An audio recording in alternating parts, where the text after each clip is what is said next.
where do I start? Quick overview of the task. I need 3 emails to send, bill payment, and meeting prep. Okay.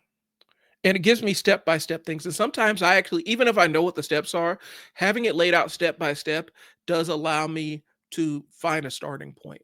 And a lot of times with my brain, it gets caught up in a loop of not being able to start. Where do I start? Where do I begin? Where do I begin? Where do I begin?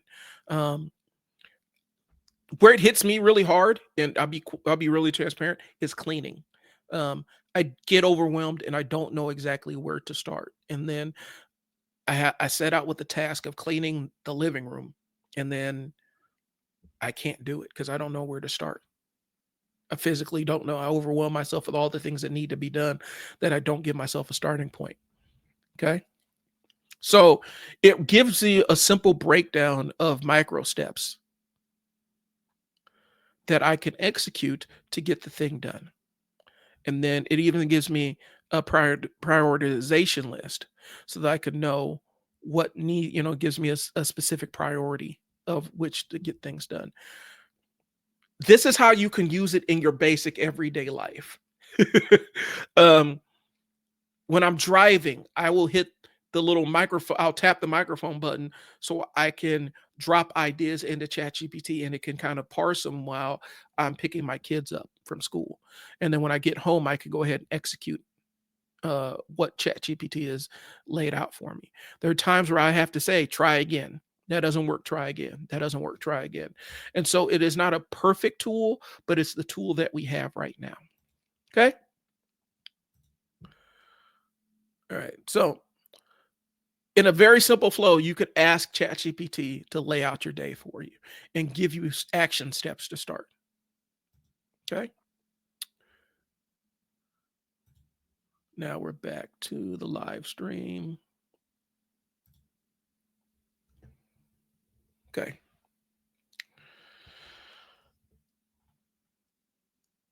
So why does this work for an ADHD brain? Ooh, I like this prompt. Okay, I got a couple of example prompts. So, can you hype me up like a coach and tell me why finishing this will feel good? Now, understand, this is not something that this is not something that has its own brain. I need you to understand that. I need you to understand that it's literally just pulling words off the internet and giving them to you. But sometimes that's all you need. So it's hyping me up. Chat GPT's hyping me up.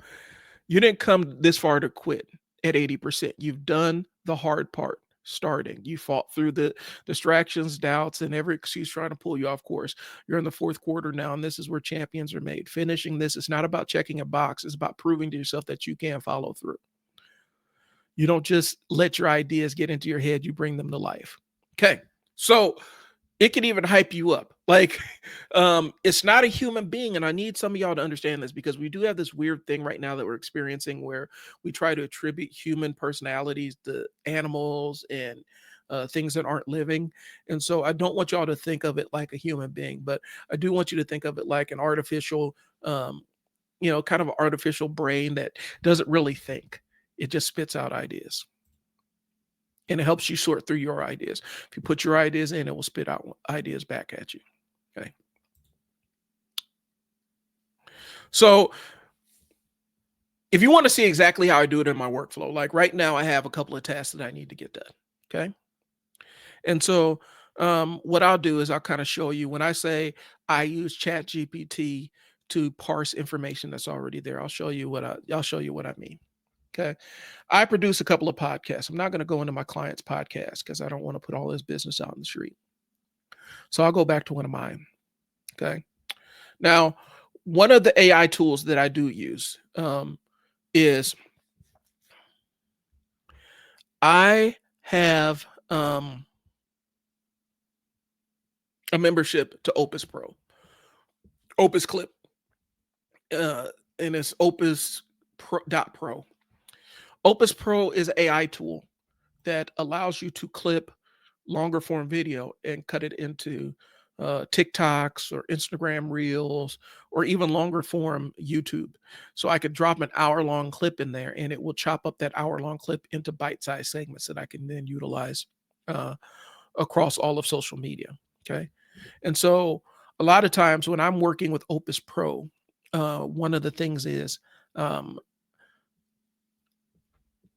when I create the clips, there is a bit, there's a, it ends up making it harder because then I end up wanting to do specialized captions and specialized titles for all platforms and stuff like that.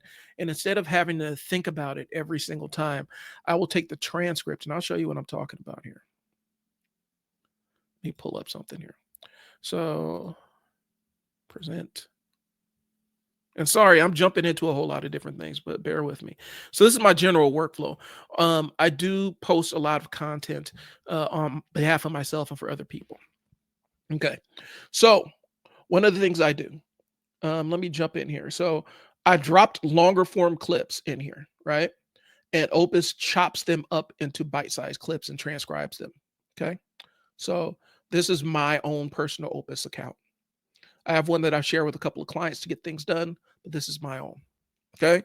And so I will absolutely utilize this to help me generate clips and captions uh, for social media. Okay. And so right now, this is the transcript. This is exactly what I said. Okay. I will copy this